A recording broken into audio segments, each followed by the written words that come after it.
Miel no reaccionó en absoluto. Se quedó sentada mirando al vacío mientras el juez preguntaba uno por uno a los jurados para confirmar su voto. Mi marido me apretó la mano tan fuerte que dolió, pero no me importó.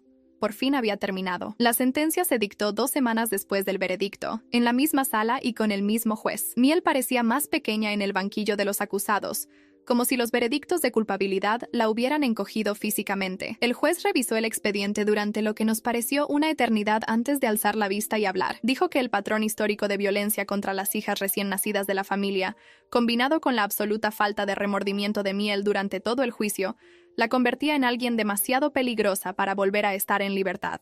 Cadena perpetua sin posibilidad de libertad condicional durante 40 años.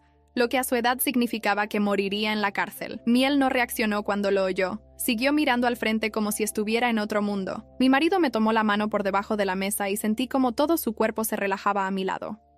A Wallace le cayeron 8 años por allanamiento y conspiración.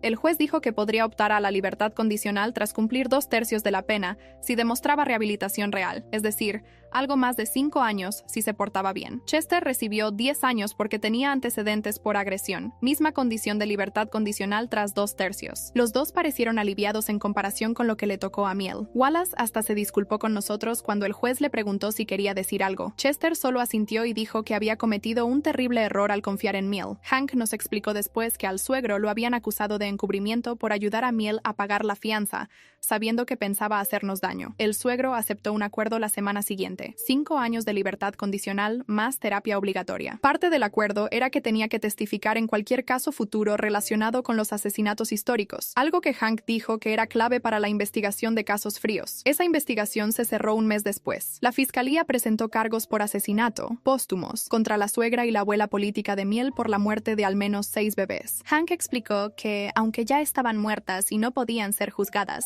los cargos oficiales daban cierre y creaban un registro histórico de lo que realmente les había pasado a esas niñas. El equipo forense había encontrado pruebas suficientes en los lugares de entierro para confirmar que las muertes no habían sido naturales ni accidentales. Decidimos organizar un pequeño acto de homenaje para todas las hijas perdidas cuando la investigación terminó. Fue algo íntimo. Solo nosotros, el primo y su mujer, la nieta de la niña adoptada en 1917, y algunos familiares de la hija que huyó. Plantamos un cerezo floreciente en el jardín trasero y colocamos una placa de bronce a su pie con los nombres de todas las hijas que habíamos podido identificar gracias a la investigación genealógica y los registros históricos.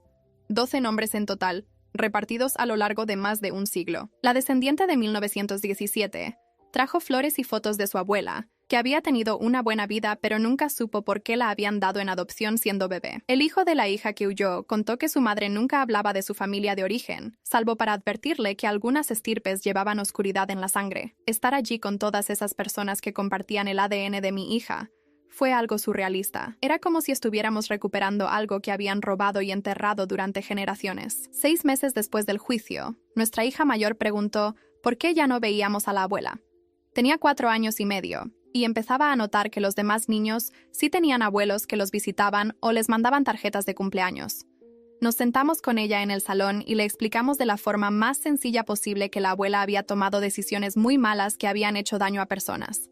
Le dijimos que a veces, cuando los adultos toman decisiones peligrosas, tienen que irse a un lugar donde no puedan hacer daño a nadie más, y que eso era lo que le había pasado a la abuela. Preguntó si volvería algún día, y mi marido le dijo que no. La abuela se quedaría allí el resto de su vida porque lo que había hecho era muy grave. Nuestra hija pareció aceptarlo y volvió a jugar, aunque lo mencionó de vez en cuando durante las semanas siguientes hasta que dejó de hacerlo. Nuestra hija pequeña cumplió 8 meses por esas fechas y estaba perfecta en todos los sentidos. Alcanzaba los hitos del desarrollo antes de tiempo. Rodaba, se sentaba sola y empezó a gatear como si tuviera prisa por descubrir el mundo. Su personalidad ya se dejaba ver, fuerte, decidida y totalmente única. Mi marido bromeaba diciendo que estaba demostrando que la mitología familiar era mentira solo con existir, sana, fuerte y absolutamente ella misma. Verla crecer sin la sombra de ese legado tóxico me hacía sentir que realmente habíamos ganado algo importante. A principios de otoño, llegó una carta de una organización de defensa de las mujeres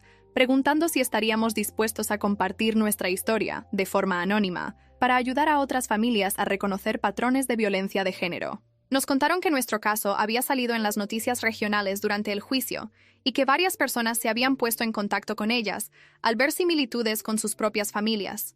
Lo hablamos varias sesiones con nuestra terapeuta y al final aceptamos hacer una entrevista anónima. La organización la publicó en su web cambiando todos los datos identificativos, pero manteniendo intacta la esencia. ¿Cómo una mitología familiar puede ocultar violencia sistemática contra las hijas? Ese mismo mes, mi marido cambió legalmente nuestro apellido por el de soltera de mi familia. Dijo que no quería que nuestras hijas crecieran llevando un apellido ligado a tanta violencia y odio hacia las mujeres, y que prefería honrar a mi familia en lugar de la suya. Los trámites tardaron unas semanas, pero al final todos tuvimos nuevos documentos y tarjetas de seguridad social con mi apellido. En septiembre, nuestra hija mayor empezó el kindergarten en el colegio cerca de la casa nueva. Hizo amigas el primer día y llegó a casa emocionada hablando de su profesora, del patio y de todo lo que había aprendido. Verla florecer en un entorno normal y seguro, donde nadie cuestionaba su existencia ni su valor, me hizo llorar de alivio. Habíamos roto el ciclo y le habíamos dado a nuestras hijas un futuro distinto al que la familia de mi marido tenía planeado. El primer aniversario de la condena llegó y pasó sin que hiciéramos nada especial. Ese día hicimos un picnic en el jardín, mientras las dos niñas corrían jugando al pilla-pilla y gritando de risa.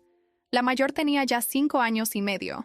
La pequeña acababa de cumplir 18 meses y andaba tambaleándose detrás de su hermana mayor. Verlas jugar juntas, sin la sombra de esa horrible historia familiar, me hizo sentir que habíamos ganado algo real y duradero. Mi marido hizo hamburguesas a la parrilla y comimos sobre una manta en el césped, mientras las niñas recogían dientes de león y nos los traían como si fueran tesoros. Nadie mencionó el aniversario en voz alta, pero pillé a mi marido mirando a las niñas con esa mezcla de protección feroz y alivio por haberlas sacado de allí antes de que les tocara ningún daño real. Unas semanas después, mi marido llegó del trabajo con noticias. Su jefe lo había llamado a la oficina para comunicarle un ascenso. Le habían dado un puesto de mayor responsabilidad con un aumento significativo de sueldo. El jefe le dijo que la decisión se basaba en parte en su excelente rendimiento, pero también en el carácter y el liderazgo que había demostrado protegiendo a su familia en medio de todo lo que habíamos pasado. Al parecer le comentó que verlo mantener su profesionalidad mientras lidiaba con una crisis familiar tan grave había impresionado a todo el departamento y mostraba el tipo de persona que querían en puestos de liderazgo. Mi marido lloró cuando me lo contó. Había estado muy preocupado por si todo el asunto con su madre dañaba su carrera o hacía que la gente lo viera distinto en el trabajo. El ascenso significaba que por fin podíamos planear cosas que llevábamos posponiendo,